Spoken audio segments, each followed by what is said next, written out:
મને મેસેજ મળ્યા છે કે હમણાં જાપાન અને એ પ્રાંતમાં એક બહુ જ મોટો તીવ્ર ભૂકંપ આવી ગયો છે.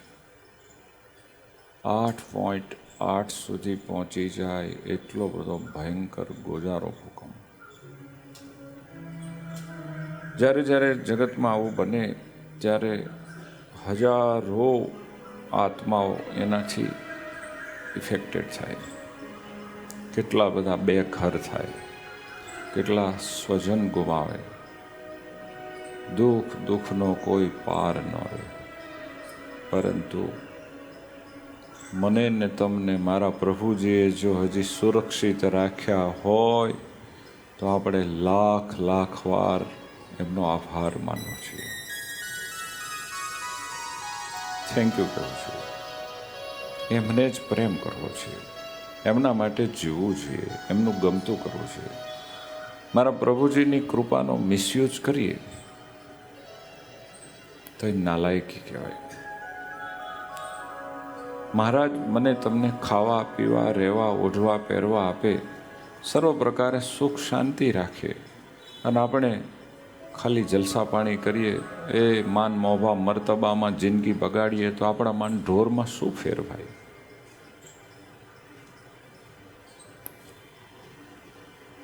સાચી માનવ જિંદગી એ છે કે આત્માનો ઉદ્ધાર કરવા માટે આપણે આ જન્મે કામ કરી લઈએ.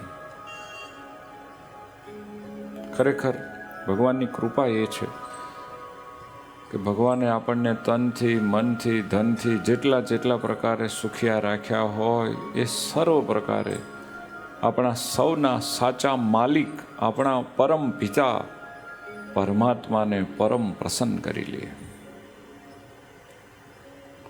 જે હરિભક્તો આ શ્રાવણ માસમાં અતિશય શ્રદ્ધા રાખીને દરરોજ વહેલા જાગે છે, પ્રભુજીની પૂજામાંથી પરવારી મંગળા આરતી, ધૂન, કીર્તન અને કથા વાર્તાનો લાભ લે છે, આટલા સમય દરમિયાન સતત ભગવાનમય રહે છે.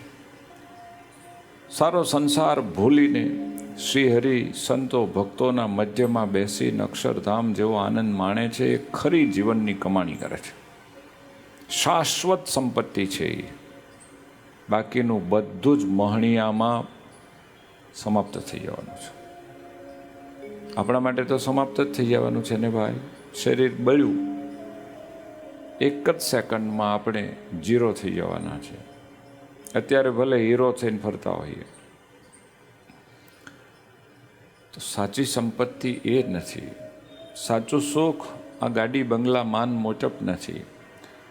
સાચું સુખ, સાચી સંપત્તિ પરબ્રહ્મ પુરુષોત્તમ નારાયણ, એનું અક્ષરધામ, એનું સુખ, એનો આનંદ અખંડ આપણા હાથમાં રહે એ છે.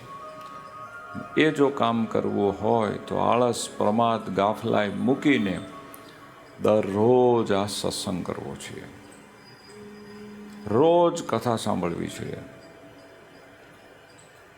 રોજ ભગવાનની પૂજા કરવી જોઈએ. રોજની કથા આપણા વિચારોને રોજ ફિલ્ટર કરે છે અને નવી ચેતના પ્રેરે છે.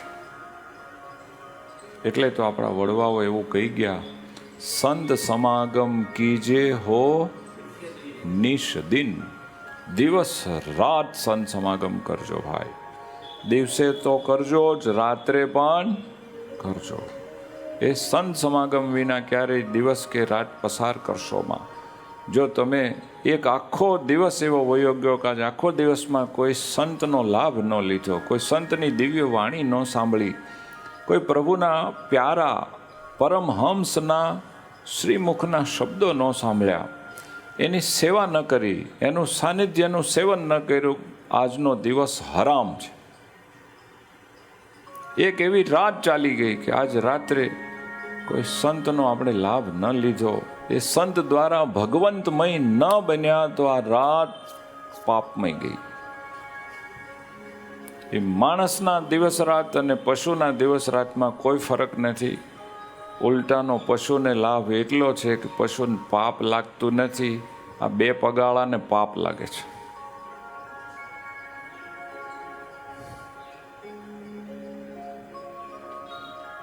આપણા વાલા ગુરુજી અમથો આગ્રહ નથી કરતા, ભાઈ કથા સાંભળો, કથા સાંભળો, કથા સાંભળો.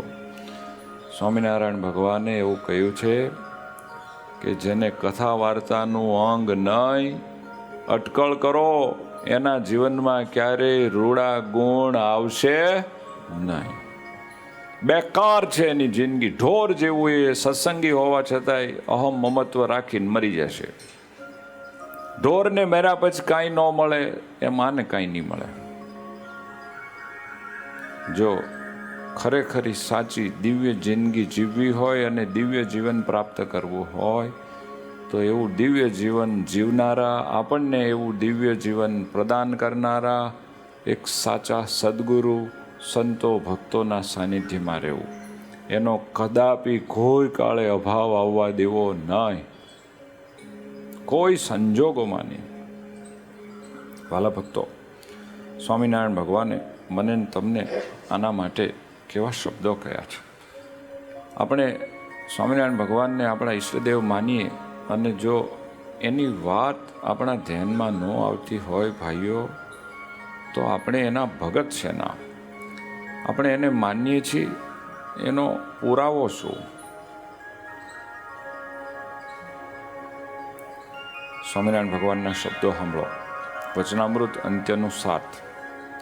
જેને પોતાનું કલ્યાણ ઈચ્છવું, કલ્યાણ મીન્સ સાચું સુખ, સાચો મોક્ષ, પરમાત્માની પ્રાપ્તિ, આપણું ખરો અર્થમાં ભલું. એ જેને પોતાનું કલ્યાણ ઈચ્છવું, જે એવું ચાહતો હોય મારું ભલું થાય, મારું સારું થાય, મને સાચું સુખ મળી જાય, તો તેને તો ભગવાન અને ભગવાનના સાધુ એથી ઉપરાંત બીજું કાંઈ જગતમાં સુખદાયી નથી. કોણ બોલે છે આવું? આપણા ઈષ્ટદેવ ભગવાન સ્વામિનારાયણ.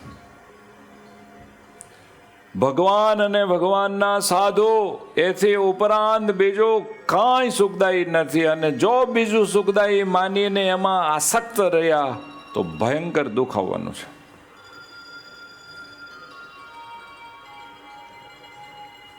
હે મહારાજ, જો ખરેખર એકમાત્ર તમે અને તમને પમાડે એવા સાચા સંતો જ મારા માટે સુખદાયી હોય તો હવે મારે કેવું જીવન જીવવું જોઈએ? કે સાંભળને બેટા, હું તને એ જ કહેવા માગું છું. જો હવે પ્રભુજીની શીખ માટે જેમ પોતાના શરીરને વિશે જીવને આત્મબુદ્ધિ વર્તે છે ને ભાઈ. આ શરીરને ભૂખ લાગે તો આપોઆપ આપણને વિચારો આવે, હવે ખાઈ લઉં, હવે ખાઈ લઉં, હવે થોડુંક ખાઈ લઉં, નાસ્તો મળશે ભાઈ, ભોજન મળશે, આટલામાં ક્યાંય પ્રસાદ છે ભાઈ, હોય તો થોડોક આપો ને યાર, ભૂખ લાગી છે. થાય છે ને આપણને આપોઆપ વિચાર આવે છે. એ તરસ લાગે તો પાણીની ફિલિંગ શરૂ થઈ જાય છે. જરા થાક લાગે તો આરામની આવશ્યકતા અહેસાસમાં આવી જાય છે. કારણ કે શરીર સાથે આપણને સૌને આત્મબુદ્ધિ થઈ ગયેલી છે. તો મહારાજ કહે છે જેમ પોતાના શરીરને વિશે જીવને આત્મબુદ્ધિ વર્તે છે તેવી ભગવાન અને ભગવાનના સંતને વિશે આત્મબુદ્ધિ રાખવી જોઈએ.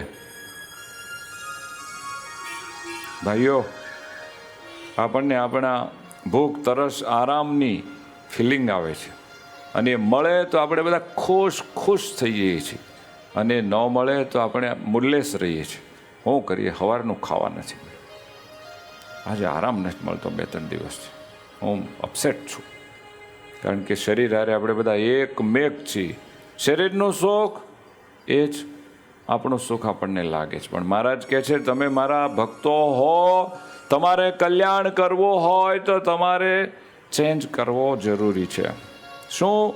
જેવી આપણને સૌને આપણા દેહમાં આત્મબુદ્ધિ છે એવી જ આપણા ઈષ્ટદેવ ભગવાન સ્વામિનારાયણ અને એના સાચા સંતમાં આત્મબુદ્ધિ કરો.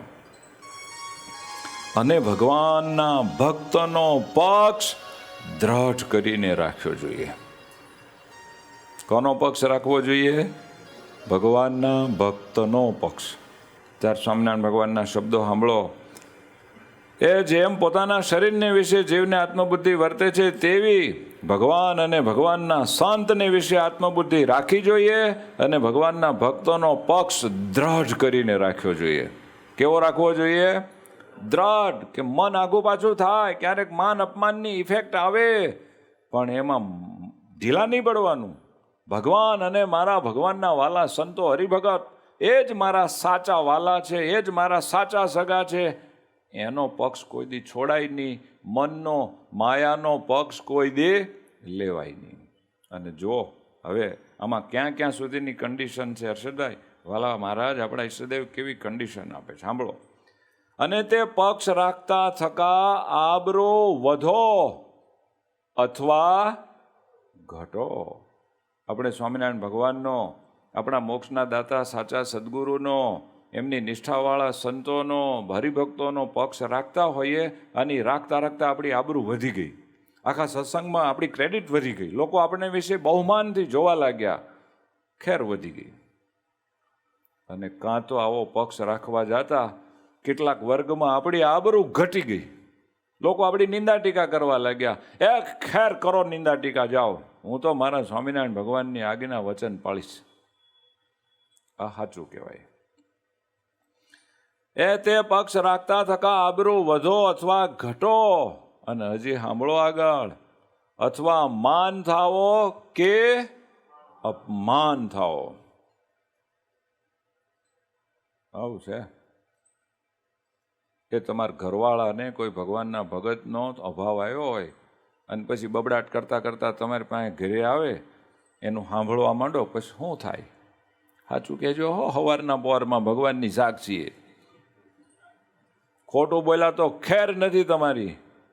તમારી ઘરવાળી કોઈક ભગવાનના ભગતનો અભાવ લઈને ઘરે આવે અને પછી તમારી પાસે બબડાટ કરવા માંડે, એ આમ છે ને, ઓ આમ છે ને, ઓલી ઓમ છે ને, ઓલી ઓમ છે ને. એ સાંભળતા સાંભળતા તમને શું થાય? એ ઘરવાળીનો જ પક્ષ લ્યો કે ભગવાનના ભગતનો લ્યો? કા એ મોટા ભગતડા થઈને ફરો છો ને? આ સ્વામિનારાયણ ભગવાન છે. એ તો એમ કે મારું અપમાન થઈ ગયું, મન બોલાયો નહીં, મન બોલાવી નહીં, મન ઓમ કર્યું ને મન ઓમ કર્યું. અને આપણને એ બધું અડી જાય, એટલું બધું અડી જાય, એટલું બધું અડી જાય. મીઠું મત જેવું લાગે, કારણ કે વાલી એ જ હોય. ભગવાનનો સંતોનો એન માટે ઉપયોગ કરવાનો હોય કે હે મહારાજ, હે સંતો આશીર્વાદ દેજો, ઓમ થઈ જાય ને તોમ થઈ જાય. આ શબ્દો યાદ રાખવા જોઈએ. અથવા માન થાવો કે અપમાન થાવો. અરે છેલ્લી વાત તો સાંભળો મારા ભાઈઓ. અથવા દેહ જીવો કે મરો, પણ કોઈ રીતે ભગવાન અને ભગવાનના ભક્તનો પક્ષ મૂકવો નહીં અને એમનો અભાવ આવવા દેવો નહીં. હવે જોરદાર તાળીઓ પાડો મારા પ્રભુજીની.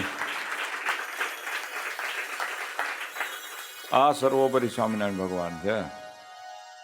સાંભળો આગળ. ભગવાનના ભક્ત જેવા દેહ અને દેહના સગા સંબંધીને વાલા રાખવા નહીં. એ કરો, ચેક કરો, ઊંડું અંતરમાં ઝાંકો તો ખરા. ભગવાન અને ભગવાનના વાલા સંતો ભક્તો એ વધુ વાલા છે કે દેહ અને દેહના સંબંધી વધુ વાલા છે? કોના માટે જીવાય છે? કોનો પક્ષ લેવાય છે? કોના માટે થઈને કોનો કોનો અભાવ લઈએ છીએ? કોની યારે અરુચિ થાય છે? એ તમે બધા ભણવા જાઓ છો, તમે સમાજમાં ધંધો કરવા જાઓ છો, તમે કોકને ત્યાં નોકરી કરો છો, કાંઈ મુશ્કેલી નથી આવતી ભાઈ? એ આવડી આવડી ખાઈને તે રહેવું જ પડે છે ને. તો ભગવાનના ભગત તરફથી જરીકમથી આવી ત્યાં તો શું એટલું બધું ગંધાઈ ગયું? આમ જો પોતાના દીકરાને, દીકરીને, ઘરવાળીને, ઘરવાળાને, સંબંધીને સમજાવીને પણ ભગવાનના ભગતવાલા રાખવામાં આવે તો આ પડ્યું કહેવાય. એ ભગવાનના ભગત જેવા દેહ અને દેહના સગા સંબંધીને વાલા રાખવા નહીં. એવી રીતે જે હરિભક્ત વર્તે તેને અતિ બળવાન એવા જે કામ ક્રોધાદિક શત્રુ તે પણ પરાભવ કરી શકતા નથી. જોયું? આપણને એવું થતું હોય ને કે મારું મૌન ટળતું નથી, કોમ ટળતો નથી, સ્વાદ ને લોભ જાતા નથી, તો આ પળતું નહીં હોય. અને જો અંત્યનું 7મું વચનામૃત જીવનમાં આવવા લાગે, સમજાવવા લાગે, તો કોમ, ક્રોધ, લોભ, મૌનના બાપની તાકાત નથી ઓપણામ રહી શકે. ભાઈ સાચી વાત છે, પણ હવે આપણે એને ઉપર અમલ થાય તો થાય. એટલે સંત સમાગમ કીજે હો નિષદેન, સંત સમાગમ કીજે, નહીં તો અજ્ઞાન હોતા જ મરી જવાના છીએ. તો વાલા હરિભક્તો, આ આપણા ઈષ્ટદેવ ભગવાન સ્વામિનારાયણની વાણી છે, રાઈટ. આનો અમલ કરીએ. જો આ અમલ થાય તો કેટલાય દોષ ટળી જાય, વાસના ઓછી થઈ જાય, રાગ દ્વેષ ટળી જાય અને આપણો જીવ મારા ભગવાનના પ્રેમમાં ભળી જાય ભાઈઓ. એટલે આ કથા કીર્તન આપણા માટે બહુ જ કામના છે બાપા, બહુ જ કામના છે.